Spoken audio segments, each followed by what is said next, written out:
and told them not to respond to anything unless it came directly from me. I started tracking Bianca's social posts. Every boutique, every soft launch. She was posting countdowns to big things coming the same week she was supposed to be organizing my rehearsal dinner. That's when I decided to shift the reveal. Originally, I thought about confronting her in private. Maybe just a one-on-one, sisters behind closed doors. But the more I watched her weaponize kindness, the more I realized Bianca didn't fear exposure. She feared irrelevance. So I chose a different stage. Her birthday was coming up. A joint celebration planned with her best friend. A public event. Lots of cameras. A Bianca and Company banner hanging over the rooftop bar. She invited me, of course. Front row seat to my next chapter, she said. I RSVP'd yes. Then I called Danny. I'm going to need a little help with the visuals, I told her. We built a timeline, a presentation. Every transaction Bianca made. Every message. Every lie she told with a smile. Not for drama. For clarity. Bianca thought she had the spotlight. I was about to change the script. I kept my mask on. Not out of fear, but precision. Bianca thought she was still running the show. I'm locking down the playlist. Got a deal on the candles, you're welcome. I found the cutest pumps for you, size 8 obviously. She was still narrating the role of loyal sister. And I let her. But behind the scenes, the real show was already in post-production. Danny and I had spent days organizing the evidence. Receipts, screenshots, call logs, bank transfers, and one particularly damning clip of Bianca bragging. If you want something, you take it. Nobody's gonna hand you the life you deserve. I titled the presentation, Bride's Sister or Con Artist? A case study in entitlement. Each slide opened with a date and a bold question. Where did the venue deposit go? Was this a business move or theft? We paired every question with a matching quote from Bianca, straight from her stories, texts, or emails. The QR code linked to a secure folder. The password was our childhood cat's name, the one she'd always forget. I ordered 25 mini cards, each with a gold bee on the front, her brand colors, and tucked a QR code inside each one. They looked like party favors. I planned to leave them by the exit table, right next to the mirror where she set up the selfie station. A quiet reveal. No fireworks. No announcement. Just the truth, left in plain sight. Her party was already over the top. Rooftop bar. Gold streamers. A neon sign that said Born to Shine. The dress code was black and blush. The gift table had a ring light. I showed up in navy blue. Clean lines. No sparkle. I smiled at the hostess, dropped my gift bag on the table, and handed Bianca a hug like it didn't cost me anything. She leaned in, whispered in my ear, "Don't cry when I make my entrance. I look hot tonight." I pulled back and smiled wider. "Don't worry," I said. "I brought the receipts." She laughed, thought I was joking. That's the thing about people who fake loyalty. They never see real consequences coming. The elevator dinged at the rooftop level, and the moment the doors opened, the noise hit me like perfume and pressure. A full crowd. Champagne flutes clinking. Flashbulbs from phones. Everyone was dressed to impress. Black dresses, rose gold accents, too much cologne. Bianca's co-host was already posing by the champagne tower, doing twirls for a TikTok. Bianca herself hadn't made her grand entrance yet, which was perfect. I handed the hostess my invite. She gave me a little favor bag and welcomed me in with a wink.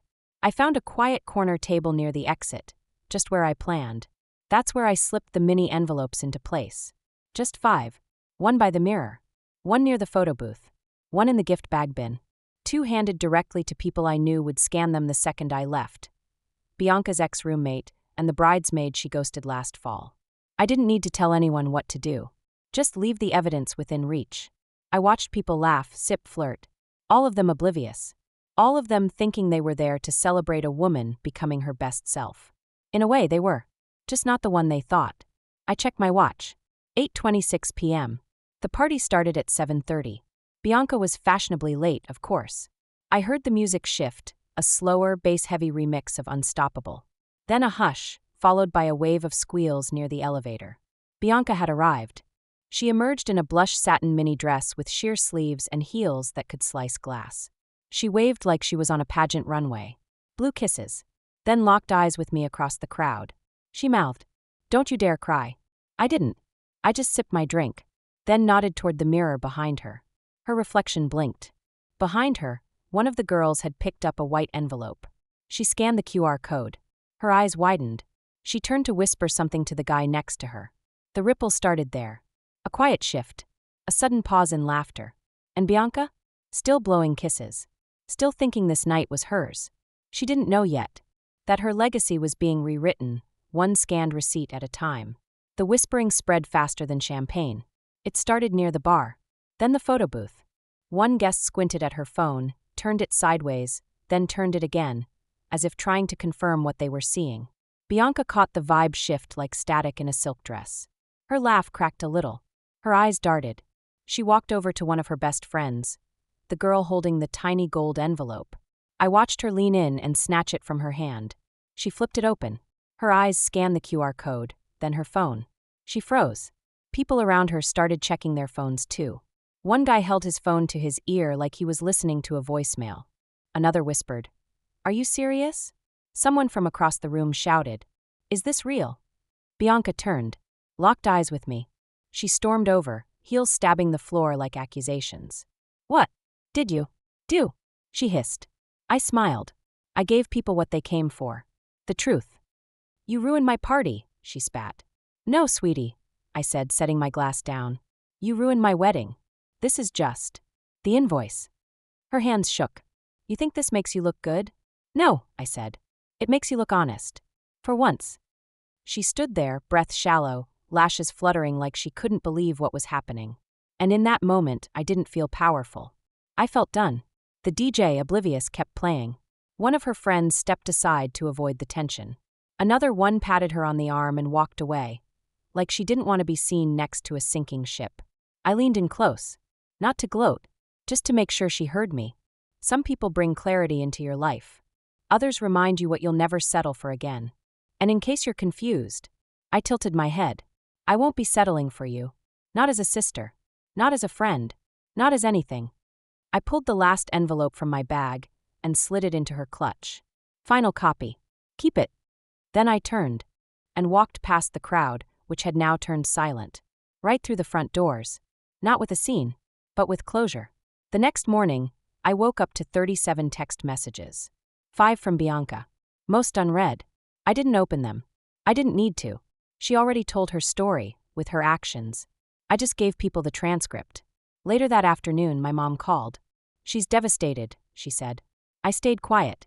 "You could have handled it privately," she added. I almost laughed. So she could spin it again? Silence. Then finally, "You did what you had to." That was the closest thing I'd get to a thank you. I didn't need applause. I just needed peace. I moved the wedding. Different venue. Smaller guest list. Noah was completely on board.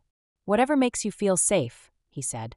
We said our vows under a canopy of string lights and quiet music. No drama. No fireworks. Just 2 people who showed up for each other. No receipts needed. Bianca wasn't invited. She sent a gift anyway. A bottle of champagne. And a note. "Sorry if I overstepped. I only wanted to help." I didn't drink it. I didn't answer. Some people confuse access with forgiveness. But once you show me who you are, I believe you. And I move accordingly. I don't hate her. I don't wish her harm. I hope she learns. I hope she heals. But I'm no longer part of that story. That chapter closed the moment she saw her name on that screen. In a room full of people she once tried to impress with my money. She wanted to shine. She just didn't know what it would cost. So here's my final thought. You can be kind and still draw the line. You can be forgiving and still walk away. And sometimes, the best revenge is building a life where that person's name never shows up again. Not in your story. Not in your future. Just gone. Thanks so much for watching. If you love a good revenge story, or if you've ever dreamed of getting the last word without saying much at all, you're in the right place. Be sure to like this video, subscribe to the channel, and turn on notifications so you never miss a new savage ending. Because around here, karma always hits different.